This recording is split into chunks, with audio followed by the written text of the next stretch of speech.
ये रामायण श्री राम की अमर कहानी है।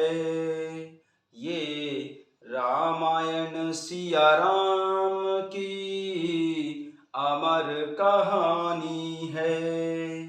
भव तारिणी दुख हारिणी जग कल्याणी है।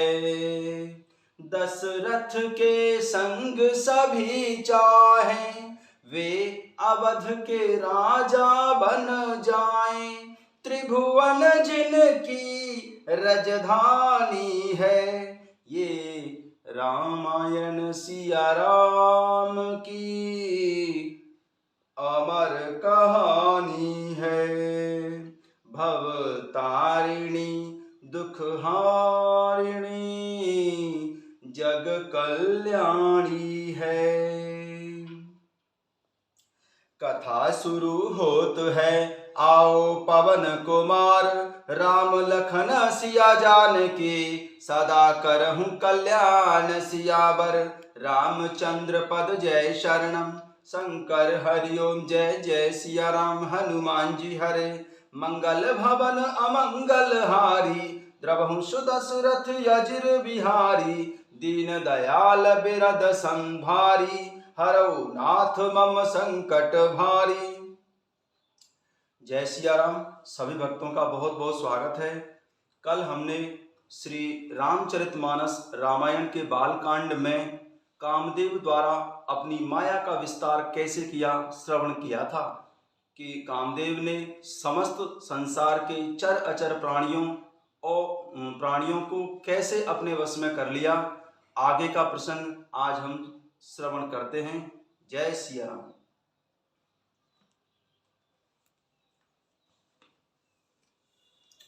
ओ भय घरी अस कौतुक भयहु। जो लगे काम शंभु पहि गयहु। से बहे बेलो के ससंग के मारू। भयउ जथाथित सब संसारू। 2 घड़ी तक ऐसा तमाशा हुआ जब तक कामदेव शिव जी के पास पहुंच गया। शिव जी को देखकर कामदेव बहुत डर गया।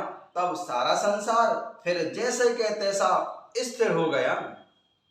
भय तुरत सब जीव सुखारे। जिम मद उतर गए मतवारे। रुद्र ही देखी मदन भय माना। दुराधरस दुर्गम भगवाना।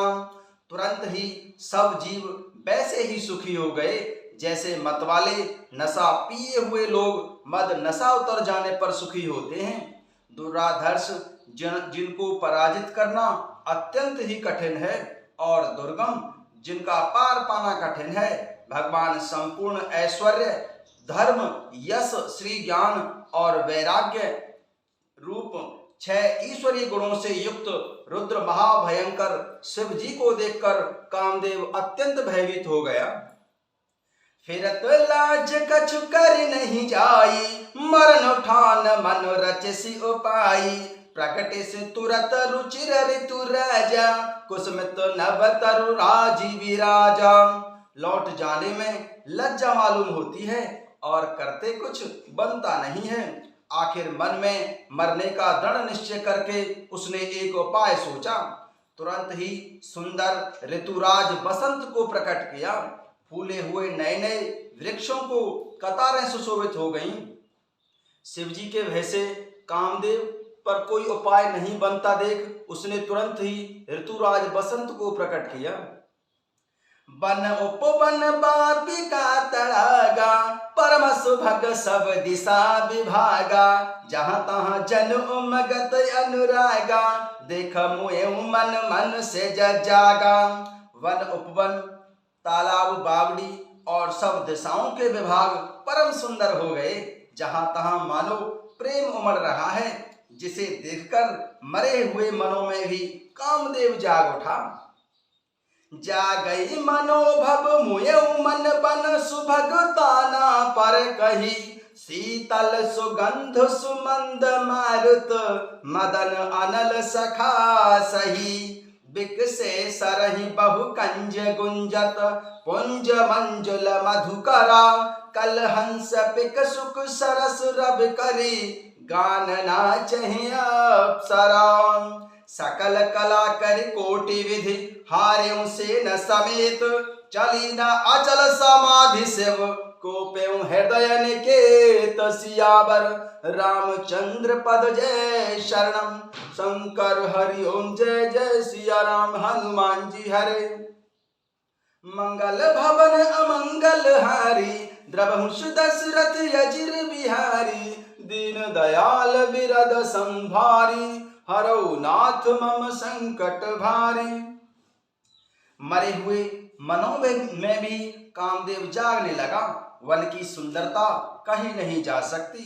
कामरूप अग्नि का सच्चा मित्र शीतल मंद सुगंधित हवा बहने लगी। सरोवरों में अनेकों कमल खिल गए, जिन पर सुंदर भौरे के समूह गुंजार करने लगे। राजहंस, कोयल और तोते रसीली बोली बोलने लगे और अप्सराएं गा गा कर नाचने लगी। कामदेव अपनी सेना के समेत करोड़ों प्रकार की सब कलाएं करके हार गया, पर शिवजी की, भगवान शंकर की अचल समाधि नहीं डिगी। तब कामदेव बहुत ही क्रोधित हो गया। देखी रसाल पिटप पर शाखा, ते पर चढ़े मदन मन माखा। सुमन चाप निज सर संधाने, अतरिस ताक श्रवण लगी ताने। तब कामदेव अत्यंत क्रोध में होकर आम के वृक्ष की एक सुंदर डाली पर चढ़ गया और कामदेव ने पुष्प धनुष पर अपने 5 बाण चढ़ाए और अत्यंत क्रोध से लक्ष्य की ओर, भगवान शंकर जी की ओर ताककर बाण छोड़े। छाड़े विषम विशिख उर लागे, छूटी समाधि शंभु तब जागे। भयउ ऐस मन क्षोभ विशेषी, नयन उघारे सकल दिशि देखी। कामदेव ने तीक्ष्ण बाण छोड़े जो शिवजी के हृदय में जाकर लगे। तब उनकी अचल समाधि टूट गई और वे जाग गए। ईश्वर भगवान शंकर जी के मन में बहुत क्षोभ हुआ। उन्होंने आंखें खोलकर सब ओर देखा, परंतु कहीं कोई दिखाई नहीं दिया। सौरभ पल्लव मदन बिलोका, भयं कोप कंप्यों त्रैलोका। तब शिवती सर नयन उघारा, चितवत काम भयं जरि छारा। जब आम के पत्तों में छुपे हुए कामदेव को देखा तो उन्हें बड़ा ही क्रोध आया, जिससे तीनों लोग कांप उठे। तब भगवान शंकर जी ने तीसरा नेत्र खोला। उनके देखते ही देखते कामदेव जलकर भस्म हो गया। हाहाकार भयउ जग भारी, डर पे सुर भय असुर सुखारी। समुझ काम सुख सोचै भोगी, भय अकंटक साधक जोगी। जगत में बड़ा ही हाहाकार मच गया। सभी देवता डर गए और असुर सुखी हो गए। भोगी लोग काम सुख को याद करके चिंता करने लगे और साधक लोग निष्कंटक हो गए। जोगी अकंटक भय पति गति, सुनत रति मूर्छित भाई। रोदति बदति बहु भांति करुणा, करत शंकर पही गई। अति प्रेम कर बिनती विविध विधि, जोरी कर सन्मुख रही। प्रभु आशुतोष कृपाल शिव, अबला निरखी बोले सही। अब ते रति तव नाथ कर, होई हूँ नाम अनंग।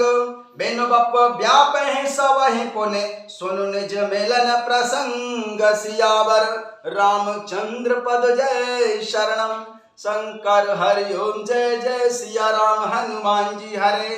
मंगल भवन अमंगल हारी, द्रवहुषु दशरथ यजिर बिहारी। दीन दयाल बिरद संभारी, हरौ नाथ मम संकट भारी। योगी निष्कंटक हो गए और कामदेव की स्त्री रति अपने पति की यह दशा देखते और सुनते ही मूर्छित हो गई। रोती बिलखती चिल्लाती और भांति भांति से करुणा करती हुई वह भगवान शंकर जी के पास आई। अत्यंत प्रेम के साथ अनेकों प्रकार से विनती करने लगी और हाथ जोड़कर सामने खड़ी हो गई। शीघ्र ही प्रसन्न होने वाले भगवान आशुतोष, भगवान भोलेनाथ शंकर जी अबला असहाय स्त्री को देखकर उसको सांत्वना देने वाले वचन बोले कि हे रति, अब से तेरे स्वामी का नाम अनंग होगा, वह बिना ही शरीर के सबको व्यापेगा। अब तू अपने पति से मिलने की बात सुन। आगे का प्रसंग हम कल श्रवण करेंगे। जय सिया राम।